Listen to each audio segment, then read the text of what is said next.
तो फ्रेंड्स, आज के वीडियो में हम बात करने जा रहे हैं नॉन एनएफएसए राशन डिस्ट्रीब्यूशन से संबंधित। जैसा कि आप सभी को पता है, नॉन एनएफएसए के अंतर्गत जो राशन का वितरण किया जा रहा है उसके अंतर्गत काफ़ी सारी समस्याएं आ रही है। तो उन्हीं समस्याओं से जुड़े हुए कुछ महत्वपूर्ण प्रश्न हैं जिनका जवाब हम आज के वीडियो के माध्यम से जानने का प्रयास करेंगे। तो सबसे पहले तो हम जान लेते हैं कि ये जो नॉन एनएफएसए का जो राशन का वितरण किया जा रहा है इसका प्रोसेस क्या है। तो यहाँ जैसा कि आप स्क्रीन पर देख पा रहे हैं, नॉन एनएफएसए राशन वितरण प्रक्रिया। तो राशन नॉन एनएफएसए के अंतर्गत जो राशन डिस्ट्रीब्यूशन होगा उसकी प्रक्रिया किस प्रकार से रहेगी वो पूरी की पूरी आपको यहाँ पर एज ए डायग्राम के रूप में आपको शो की गई है। तो आप यहाँ पर देख रहे हैं कि जैसे ही हम डीलर के पास जाएंगे तो डीलर के पास में ये एक ऑप्शन और दिया गया है, नॉन एनएफएसए राशन। तो जैसे ही वो यहाँ से नॉन एनएफएसए राशन का ऑप्शन सेलेक्ट करेंगे, सेलेक्ट करने के बाद में मशीन के ऊपर जन आधार या आधार नंबर मांगा जाएगा।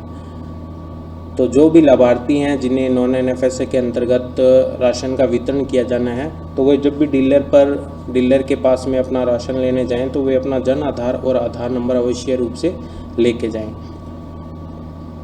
तो इसके साथ ही वो अपना जो भी रजिस्टर्ड मोबाइल है वो भी अपने साथ में ज़रूर रखें, क्योंकि यहाँ पर जो राशन का वितरण होगा उसके अंदर केवल और केवल मात्र OTP के माध्यम से ही राशन का वितरण किया जाएगा।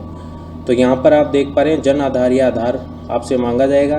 तो आप अगर जन आधार देते हैं तो यहाँ पर जन आधार का नंबर टाइप करने के बाद में सबमिट किया जाएगा। जैसे ही सबमिट करते हैं तो आपके जन आधार पर जितने भी मेंबर हैं उनकी डिटेल्स यहाँ पर आपको शो करेगी। या फिर अगर आप आधार नंबर लगाते हैं तो ये आधार नंबर जिस भी जन आधार के अंदर जुड़ा हुआ है उसकी डिटेल आपको यहाँ पर शो करेगी। तो अब इस जन आधार में से जो भी पर्सन या जो भी व्यक्ति वहाँ पर राशन लेने गया है उसके नाम को सिलेक्ट किया जाएगा। जैसे ही नाम को सिलेक्ट करते हैं तो उसके जन आधार या फिर राशन के ऊपर एज ए सीडिंग के रूप में जो भी मोबाइल नंबर रजिस्टर किया गया है उस नंबर पर आपको OTP मिलेगा। वो OTP जैसे ही आप डीलर को अवेलेबल करवाते हैं वो यहाँ पर OTP लगाने के बाद में वेरीफाई करेंगे।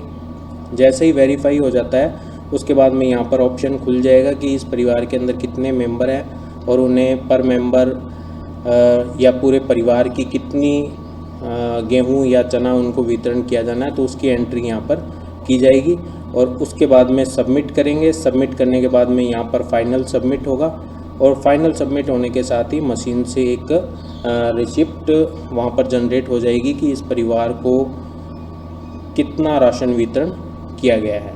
तो ये तो रहेगा पूरा प्रोसेस कि किस प्रकार से राशन का वितरण किया जाना है। तो यहाँ पर आप दो चीज़ें ध्यान रखें, जब भी आप अपना नॉन एनएफएसए के अंतर्गत राशन लेने जाएं तो आप जन आधार और आधार और साथ में जो भी आपका रजिस्टर्ड मोबाइल नंबर है वो आप ज़रूर अपने साथ रखें। अब हम बात करेंगे कि नॉन एनएफएसए के अंतर्गत जो भी समस्याएं आ रही हैं उनसे जुड़े हुए कुछ महत्वपूर्ण क्वेश्चंस हैं, उनके ऊपर हम बात करते हैं। तो यहाँ पर आप देख रहे हैं नॉन एनएफएसए सामान्य पर्सन। तो पहला क्वेश्चन है, आप आधार या जन आधार की एंट्री करने पर no entitle please contact DS office अथवा Aadhaar is not mapped to any ration card लिखा आता है। तो इसका क्या मतलब है? मतलब है कि जब भी आप राशन लेने जाएं तो मशीन के ऊपर अगर इस प्रकार की एरर आ रही है तो इसका मतलब है कि डीलर के द्वारा नॉन एनएफएसए का ऑप्शन सेलेक्ट न करके जो डेली रूटीन का ऑप्शन होता है वो उन्होंने वहाँ पर सेलेक्ट कर लिया है। तो इस कारण से इस प्रकार की प्रॉब्लम्स आ सकती है। तो यहाँ पर दिया गया, कृपया ये सुनिश्चित कर लें कि डीलर ने प्रथम स्क्रीन पर नॉन एनएफएसए का चयन किया है, क्योंकि यहाँ पर जो राशन का वितरण किया जा रहा है वो नॉन एनएफएसए के अंतर्गत किया जा रहा है, न कि जो नॉर्मल खाद्य सुरक्षा के अंतर्गत जो राशन वितरण किया जाता है उस समय जो ऑप्शन सेलेक्ट किया जाता है इश्यू राशन अथवा IMPDS राशन का चयन। अगर ये ऑप्शन सेलेक्ट करके हम नॉन एनएफएसए के पर्सन को अगर राशन वितरण करते हैं तो इस प्रकार की एरर आ सकती है। उसके बाद में दूसरा क्वेश्चन है, आधार या जन आधार की एंट्री करने पर सर्वे डेटा नॉट फाउंड अगर आता है, मशीन के ऊपर अगर सर्वे डेटा नॉट फाउंड आ रहा है, इसका मतलब है कि आधार या जन आधार सर्वे डेटा के अंदर चयनित नहीं है, अर्थात इनका फॉर्म सर्वे डेटा के अंदर चयनित नहीं हुआ है। तो इस कारण से इन्हें यहाँ पर राशन का वितरण नहीं किया जा सकता है। उसके बाद में क्वेश्चन है, आधार या जन आधार की एंट्री करके आगे बढ़ने पर केवल केरोसिन का अगर ऑप्शन दिखा रहा है तो इसका क्या मतलब है। अगर वहाँ पर केरोसिन का ऑप्शन दिखा रहा है तो इसका मतलब है कि प्रथम स्क्रीन पर त्रुटिवंश नॉन एनएफएसए की जगह इश्यू राशन का चयन कर लिया गया था। इस कारण से ये ऑप्शन दिखा रहा है, क्योंकि जो भी डेली रूटीन या जो खाद्य सुरक्षा के लाभार्थियों को जब राशन का वितरण किया जाता है तो उनके लिए पहला ऑप्शन केरोसिन का ही वहाँ पर ओपन होता है। तो अगर इस प्रकार का भी अगर केरोसिन का ऑप्शन आ रहा है तब भी आप वहाँ पर प्रथम स्क्रीन पर जाकर वहाँ से नॉन एनएफएसए का ऑप्शन दोबारा सेलेक्ट करें और उसके बाद में आप जन आधार या आधार नंबर लगाएं।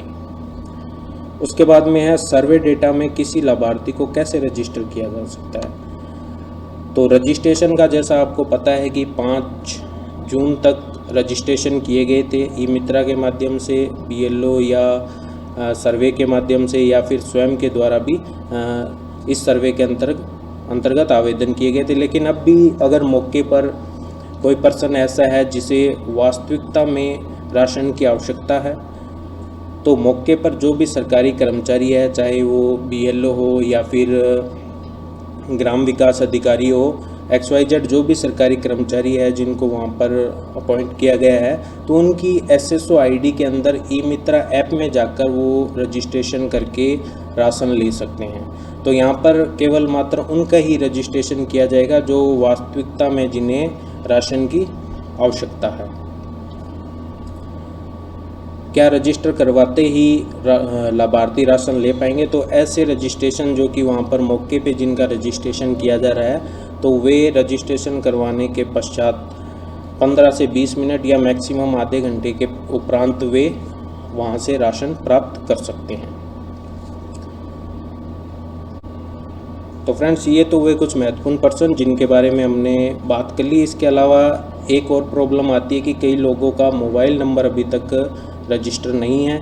तो जिनके मोबाइल पर OTP नहीं मिल रहा है तो वे अपने राशन को, अपना जो राशन कार्ड है, राशन कार्ड के साथ में आधार नंबर को ले जाकर जो भी संबंधित ऑफिस है, जैसे मैं ग्रामीण क्षेत्र की अगर बात करूं, प्रोग्रामर का ऑफिस होता है, वहां पर सीडिंग का एक ऑप्शन दिया गया है, तो वहां से वे अपनी सीडिंग करवा लें। तो सीडिंग जैसे ही आप आज करवाते हैं तो अगले दिन वो आपका सीडिंग का डेटा अपडेट हो जाता है, तो अगले दिन तक वहाँ पर आपको OTP उस मोबाइल पर मिल जाएगा। तो फ्रेंड्स, इस प्रकार से उम्मीद करूँगा वीडियो में दी गई जानकारी आपको पसंद आई होगी। अगर आपको वीडियो अच्छा लगा है तो प्लीज़ वीडियो को लाइक करें, शेयर करें और साथ ही हमारे चैनल को आप सब्सक्राइब करें। Thank you friends.